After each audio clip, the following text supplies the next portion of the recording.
सुबेदार rank की pension क्यों नहीं बढ़ी? सभी विसंगतियों को मोदी 3.0 का ओआरओपी 3.0 बम फोड़ा गया। अब हरियाणा और जेएनके के चुनाव से पहले भुगतान। जी हां दोस्तों, 21,488 और एमएससीपी हवलदार के लिए 22,476 रुपए पेंशन मिलता। देखिए कितना डिफरेंस है। तो ये एक विसंगति है, ये अन्याय है 2006 से पुराने पेंशनर्स के साथ। आप चाहे किसी भी रैंक, किसी भी लेंथ ऑफ सर्विस के पेंशनर हैं, आपका सर्विस पेंशन में कितने की बढ़ोतरी हुई, और साथ ही साथ आज के इस वीडियो में डिसेबिलिटी एलिमेंट के बारे में भी बात करेंगे दोस्तों। उनके पेंशन में बढ़ोतरी नहीं हुई है, इवन उनका किसी का निगेटिव में भी गया है, जो बहुत बड़ी विसंगति बनके ओआरओपी 3 में सामने दिखाई दे रहा है दोस्तों। नमस्कार, वंदे मातरम दोस्तों, स्वागत है आप सबका सैनिक पाठशाला में। दोस्तों, ओआरओपी 3 के बढ़ोतरी के साथ जो पेंशन आपको मिलने वाला है, हमें मिलने वाला है, या उसका जो एरियर मिलने वाला है, वो बहुत जल्दी मिल सकता है। जी हां, क्योंकि हरियाणा में चुनाव है, जम्मू कश्मीर में चुनाव है, इसका असर जरूर पड़ेगा दोस्तों। जी हां, अब ओआरओपी 3 लागू हो गया है। बहुत सारे पेंशनर्स का पेंशन में बढ़ोतरी हो चुका है। जुलाई 2024 से यह बढ़ोतरी मिलेगा, इसका हमें एरियर भी मिलेगा दोस्तों। लेकिन साथ ही साथ हमें यह भी नहीं भूलना चाहिए कि ओआरओपी 3 में विसंगतियां हैं। जी हां, बहुत सारे ऐसे पेंशनर्स हैं जिनको उनका हक नहीं मिल पाया।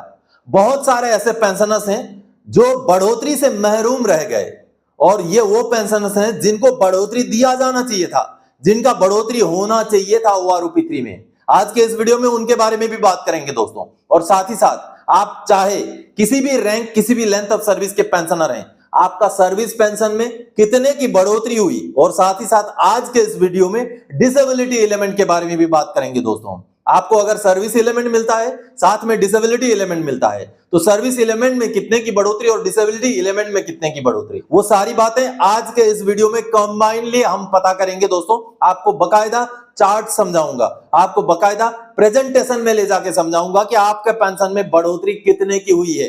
जी हां, मोदी सरकार ने यह मास्टर स्ट्रोक खेला है, क्योंकि ठीक चुनाव से पहले पहले ज्यादा संख्यक पेंशनर्स को बढ़ोतरी देते हुए ओआरओपी 3 को लागू किया गया है। लेकिन विसंगतियां हैं, आगे इस वीडियो में विसंगतियों के बारे में भी बात करेंगे।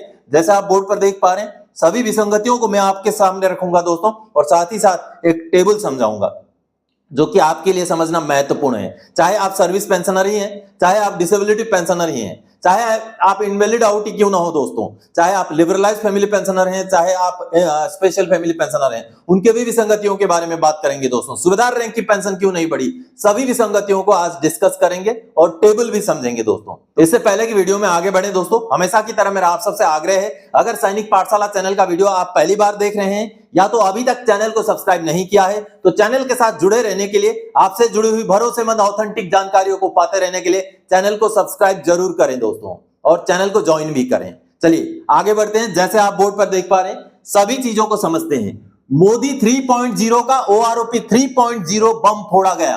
अब हरियाणा और जेएनके के चुनाव से पहले भुगतान। जी हां दोस्तों, अब सितंबर के पहले हफ्ते में ओआरओपी 3 का रिलीज हो जाना, कहीं ना कहीं सितंबर के आखिर तक भुगतान के संकेत दिख रहे हैं, क्योंकि अक्टूबर के पहले हफ्ते में हरियाणा में चुनाव है दोस्तों, और ज्यादातर पेंशनर्स को फायदा देकर के ओआरओपी 3 को लागू करना कहीं ना कहीं जल्दी भुगतान की ओर इशारा कर रहा है। और अक्टूबर में वैसे भी दीपावलियां हैं, तो दीपावली होने की वजह से, और दशहरा भी है, तो कई सारी चीजें हैं, और अक्टूबर के पहले हफ्ते में चुनाव भी है, तो कई सारे ऐसे समीकरण बन रहे हैं जिससे यह पता चलता है कि सितंबर के आखिर तक हमें ओआरओपी 3 का बढ़ा हुआ रेट से पेंशन मिलेगा।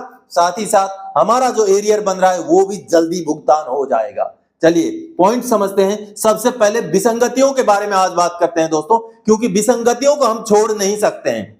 जिन पेंशनर्स को फायदा मिलना चाहिए था नहीं मिला, जिनका बिल्कुल लेजिटिमेट राइट था नहीं मिला, उनके बारे में भी बात करना बहुत ज्यादा जरूरी है। चलिए, दो ओआरओपी 3 की प्रमुख विसंगतियां। सबसे पहले liberalised special family pension, liberalised और special family pension less service, यानी कि कम सर्विस वाले जितने भी लिबरलाइज्ड फैमिली पेंशनर हैं, स्पेशल फैमिली पेंशनर हैं, उनके पेंशन में बढ़ोतरी नहीं हुई है। इवन उनका किसी का निगेटिव में भी गया है, जो बहुत बड़ी विसंगति बनके ओआरओपी 3 में सामने दिखाई दे रहा है दोस्तों। और साथ ही साथ जो इनवैलिड आउट हैं, जो मेडिकल रीजन से, ट्रेनिंग से आउट हो जाते हैं, 1 साल 2 साल 3 साल सर्विस से आउट हो जाते हैं, उनका भी पेंशन में कोई बढ़ोतरी नहीं हुआ। यह भी एक बड़ी विसंगति है दोस्तों। और साथ ही साथ डिसेबिलिटी एलिमेंट, वार इंजरी एलिमेंट जिनका कम सर्विस है उसमें भी बढ़ोतरी नहीं हुई है। ये भी एक बड़ी विसंगति है। इसके ऊपर एक प्रेजेंटेशन है मेरा, उसको मैं दिखाता हूं, चलिए उसको देखते हैं। दोस्तों ये लिबरलाइज फैमिली पेंशनर का पेंशन है जिसमें बहुत बड़ी विसंगति दिखाई दी है।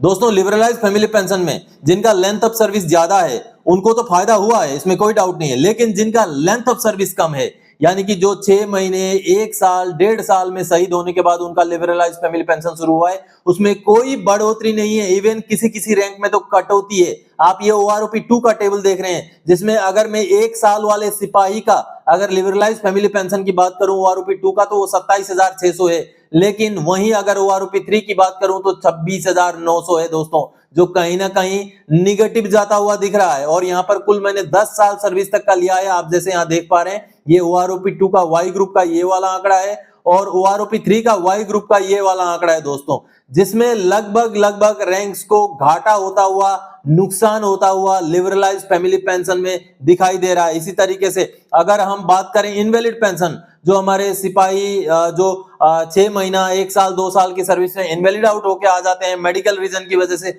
उनका पेंशन में भी कोई बढ़ोतरी नहीं दिखाई दिया है, जो कि OROP 3 का बड़ा विसंगति बन के सामने आ रहा है दोस्तों। जिसमें आप ये देख पा रहे हैं अगर हम एक 6 महीने का लेंथ ऑफ सर्विस की बात करें तो 13,450 था, अब की बार भी 13,450 ही है। यानी कि दोस्तों और कुछ रैंक में जैसे अगर हम 1.5 साल वाले की बात करें जो इनवैलिड आउट है, 1.5 साल सर्विस उनका है, तो वो OROP 2 में उनको 13,800 था, लेकिन OROP 3 में 13,450, यानी कि ये पेंशन प्रोटेक्टेड कैटेगरी में चले गए। इनका पेंशन में कोई बढ़ोतरी नहीं हुआ है, हालांकि निगेटिव में चला गया पेंशन कटौती नहीं होगा, जो मिल रहा है उनको वही मिलता रहेगा, लेकिन पेंशन में कोई बढ़ोतरी नहीं हुआ है। इसका मतलब यह बनता है कि चाहे लिबरलाइज फैमिली पेंशन हो, चाहे इनवैलिड आउट के केस हो, चाहे वार इंजरी डिसेबिलिटी का केस हो, जितना कम लेंथ ऑफ सर्विस है उतना ज्यादा नुकसान OROP 3 में होता हुआ दिखाई दिया है दोस्तों, जो बहुत बड़ा विसंगति बन के OROP 3 में सामने आ रहा है। आप सबने देखा दोस्तों, अन्याय तो हुआ है क्योंकि कम सर्विस वाले, ज्यादातर जो लिबरलाइज फैमिली पेंशनर लेने वाली हमारी माताएं बहनें हैं वो कम सर्विस वाले ही लोगों के पेंशनर हैं। कम सर्विस में जिन्होंने शहादत दे दी 2 साल, 3 साल, 4 साल, 5 साल में, उनके पेंशन में बढ़ोतरी नहीं हुई, तो ये तो बहुत बड़ी विसंगति है। इसको सही करना पड़ेगा, इसको सरकार को चेक करना पड़ेगा कि कहां गलती रह गई। अगर गलती रह गई है तो उसको सुधारना पड़ेगा और कम सर्विस वाले जो लिबरलाइज फैमिली पेंशनर हैं, स्पेशल फैमिली पेंशनर हैं, इनवैलिड आउट पेंशनर हैं, उनको फायदा देने के लिए कोई ना कोई फॉर्मूला निकाला जाना चाहिए। चलिए आगे बात करते हैं। सुविधार rank out of OROP 3। OROP 3 से मानो सुविधार रैंक को आउट ही कर दिया, गायब ही कर दिया। सुविधार रैंक का OROP 2 के साथ 3 को कंपेयर करें तो थोड़ी बहुत बढ़ोतरी है, लेकिन जो पुराने सुविधार हैं 2014 जून से पहले के रिटायरी हैं उनको तो कुछ नहीं मिला। ये बड़ी विसंगति है दोस्तों। और साथ ही साथ PMR और रिजर्विस्ट पेंशनर जो बार बार गुहार लगा रहे हैं, जो बार बार अपील कर रहे हैं, OROP 2 के बाद ही अपील कर रहे हैं, जुलाई 2014 के बाद के PMR को नहीं रखा गया, जो एक बड़ी विसंगति है। उनको रखा जाना जरूरी है क्योंकि माननीय प्रधानमंत्री जी ने जब शुरू भाषण में बताया था कि उनको नहीं छोड़ा जाएगा, तो उनको भी, प्रीमेच्योर वालों को भी OROP के दायरे में लाना जरूरी है, साथ ही साथ रिजर्विस्ट पेंशनर को भी। ये भी एक बड़ी विसंगति है दोस्तों। चलिए अगला बात करते हैं, no MSEP to pre 2006 pensioners. दोस्तों ये मुद्दा मैं हमेशा उठाता हूं। 2006 से पुराने जो पेंशनर हैं उनको MSEP नहीं है, उनको MSEP नहीं होने की वजह से उनको पेंशन में कितना घाटा हो रहा है अब OROP 3 में भी सामने आया है दोस्तों। कि वैसे तो पेंशन में बढ़ोतरी हुई है, ठीक है, जिनका 18,807 था उनका 20,000 से भी ऊपर हो गया है, और भी कई सारे पेंशनर्स हैं जिनका बढ़ोतरी हुआ है, लेकिन उसमें एक और बड़ी विसंगति यह है कि जैसे OMJC में कहा गया था कि irrespective of date of retirement उन्हें दिया जा सकता है OROP का फायदा था। एक एग्जांपल में बता रहा हूं, 17 साल का अगर एक सिपाही है, 2006 से पहले का रिटायरी है, तो उसको अब OROP 3 में 20,463 रुपए मिलेगा। ठीक है, बढ़ोतरी है, 1600 से ऊपर की बढ़ोतरी है, अच्छी बात है। लेकिन दोस्तों अगर उनको MSEP दिया जाता, अगर उनको MSEP लागू किया जाता, तो उन्हीं पेंशनर को MSEP नायक के लिए 21,488 और MSEP हवलदार के लिए 22,476 रुपए पेंशन मिलता। देखिए कितना डिफरेंस है। तो ये एक विसंगति है, ये अन्याय है 2006 से पुराने पेंशनर्स के साथ।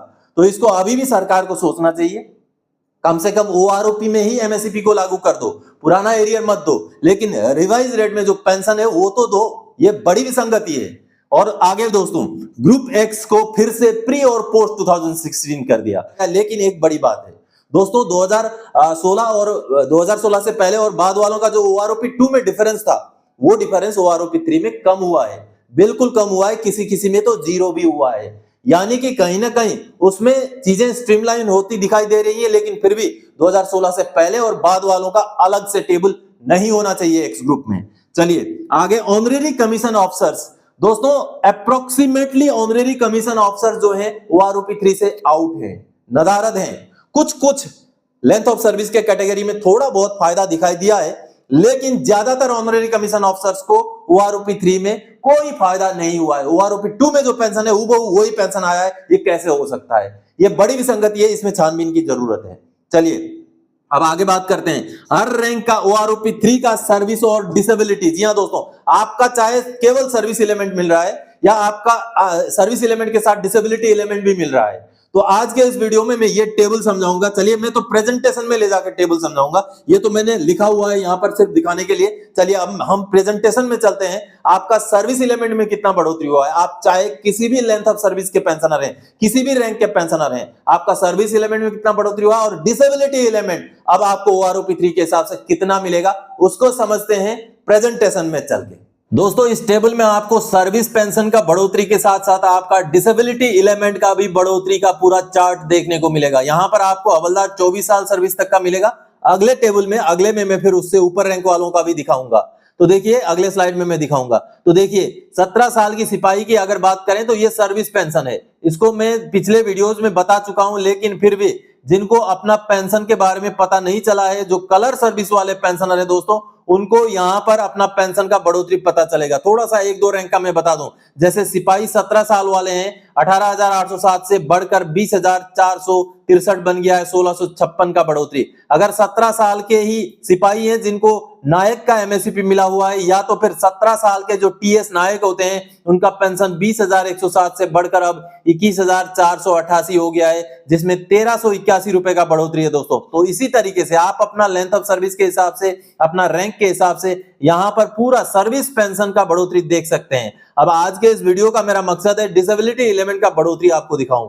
तो डिसेबिलिटी एलिमेंट जो OROP 3 के हिसाब से अभी ये हो गया है, आप यहां पर देख पा रहे हैं, आपका पूरा लेंथ ऑफ सर्विस और रैंक मैंने यहां पर दे रखा है। इसके हिसाब से आगे जो कॉलम है, अगर सिपाही 17 साल के आप हैं जिनका पेंशन अभी OROP 3 में बढ़कर 20,463 हो गया है, उनका डिसेबिलिटी एलिमेंट ये वाला पोर्शन आप देखिए। अगर आपका 50% डिसेबिलिटी है तो 6,139 हो गया है, 75% डिसेबिलिटी है तो 9,209 हो गया है, और 100% डिसेबिलिटी है दोस्तों तो 12,278 आपका डिसेबिलिटी एलिमेंट हो गया है। ये नॉर्मल डिसेबिलिटी की बात कर रहा हूं मैं, वार इंजरी या बैटल कैजुअलिटी की बात नहीं कर रहा हूं दोस्तों। इसी तरीके से हर रैंक का आपको यहां पर दिखाई देगा। ये पहला वाला कॉलम है 50% का डिसेबिलिटी के हिसाब से, दूसरा कॉलम है 75% का डिसेबिलिटी के हिसाब से, तीसरा कॉलम है दोस्तों 100% डिसेबिलिटी के हिसाब से। अब यहां पर आपको आपका पूरा रैंक और लेंथ ऑफ सर्विस यहां दिखाई देगा। आप जिस भी रैंक कैटेगरी के हैं उसके हिसाब से आगे मान लीजिए, अगर नायक 22 साल वाले आप हैं तो आपने यहां से ये वाला कॉलम सीधे देखना है। यहां पर आपका अगर 50% डिसेबिलिटी है तो वो अब बढ़कर OROP 3 में 7,071 हो गया है, और अगर आपका 75% है तो 10,607 हो गया है, और अगर 100% डिसेबल्ड आप हैं तो 14,142 हो गया दोस्तों, नॉर्मल डिसेबिलिटी। चलिए अब इसके आगे रैंक वालों का हम समझते हैं। अगला रैंक वाला ये देखिए, यहां से शुरू है हवलदार 24 साल ऑनवर्ड्स, आप जैसे यहां पर देख रहे हैं। सबसे पहले ये सर्विस एलिमेंट OROP 2 और OROP 3 में अभी क्या हो गया है वो बढ़ोतरी यहां पर दिखाया गया है। आपका यहां पर रैंक और लेंथ ऑफ सर्विस आप देखिए दोस्तों, ये मैंने डिफरेंस OROP 2 के साथ निकाला, OROP 1 के साथ नहीं निकाला है।